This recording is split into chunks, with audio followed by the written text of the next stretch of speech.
आपने ढोल बजाने वाले तो देखे होंगे, इस उदाहरण से समझिए। ढोल बजाने वाला, बैंड बाजा बजाने वाले लोग शादियों में जाते हैं, पैसा लेते हैं।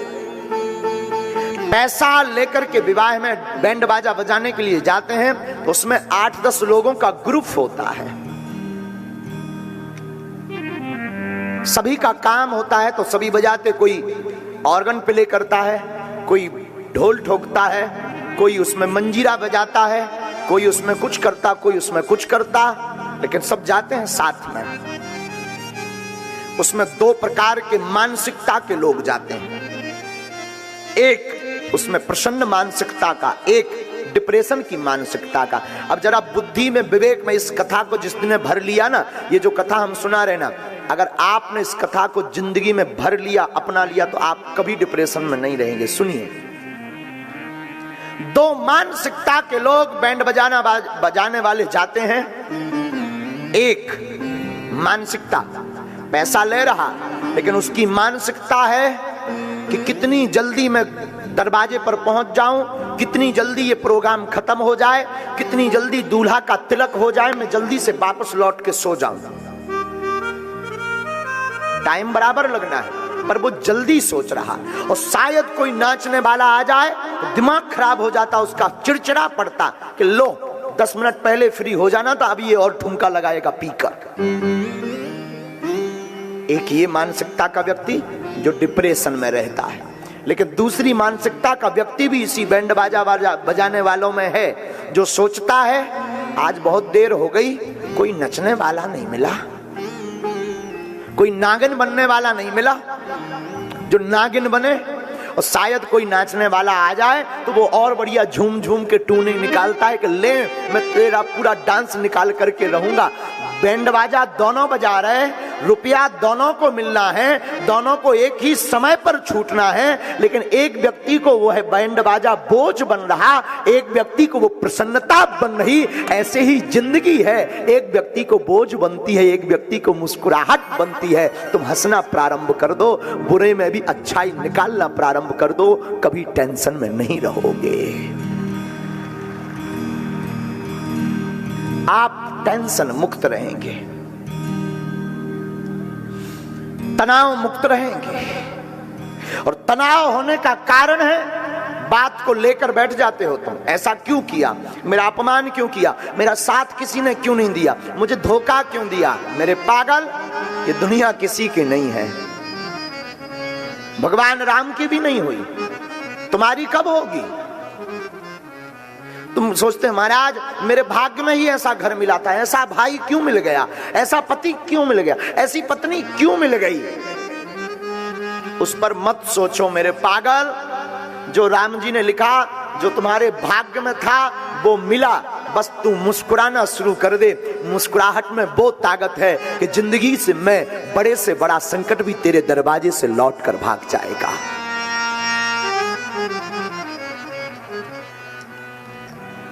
हमारा एक चेला है भिंड का चंगीलाल,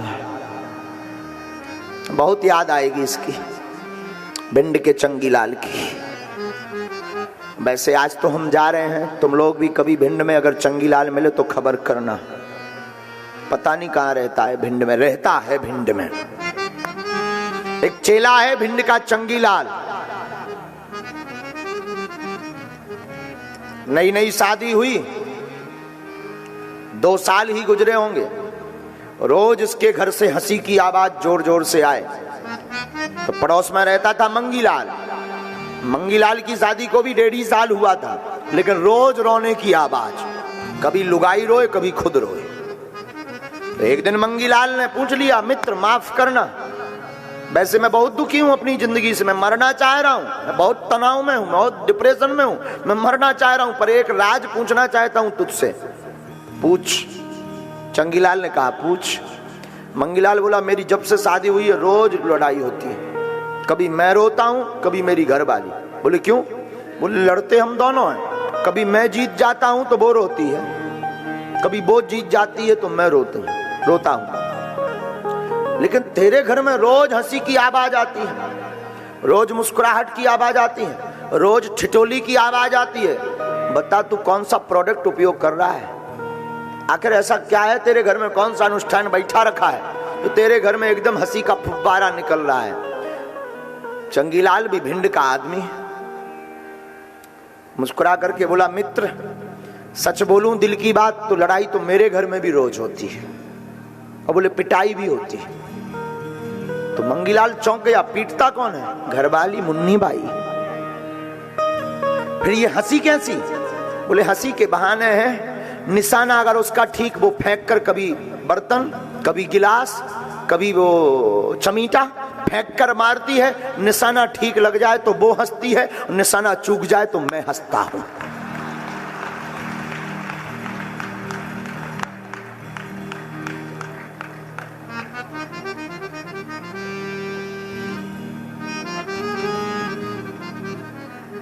दुख तो सबकी जिंदगी में है, कोई तन दुखी, कोई मन दुखी, कोई धन बिन रहित उदास, थोड़े थोड़े सब दुखी, सुखी राम के दास।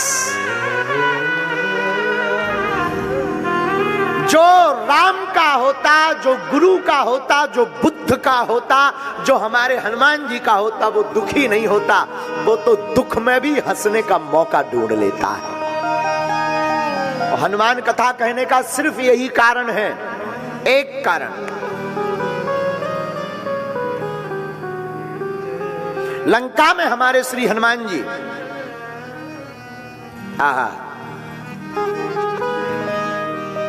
लंका में राक्षसों का वध करने के लिए हमारे हनुमान जी जाते हैं, लेकिन हंसी का बहाना ढूंढते हैं हमारे हनुमान जी। हाँ, लंका में बल्कि जानकी जी बड़ी शोक में है, जानकी जी को बड़ी चिंता है, पर धन्य है हमारे हनुमान जी। हमारे हनुमान जी वहां भी हंसी का बहाना ढूंढ लेते हैं। हमारे हनुमान जी लंका में जाते हैं और जाकर के वृक्ष के ऊपर बैठते हैं।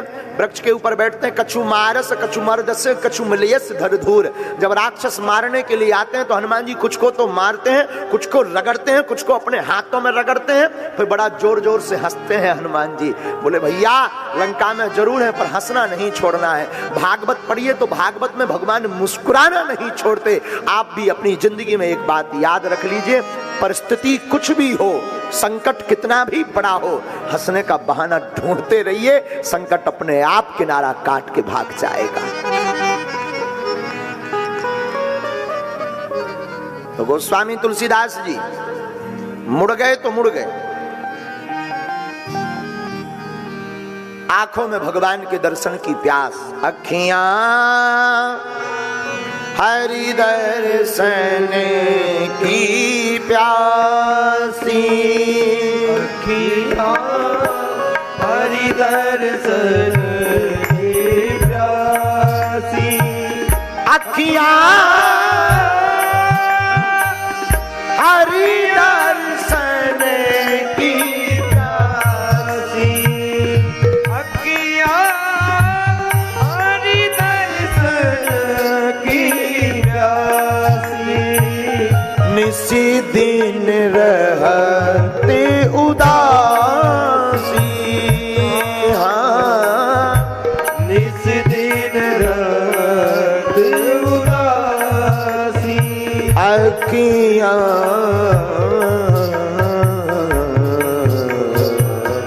हरि दर्शन की प्यासी,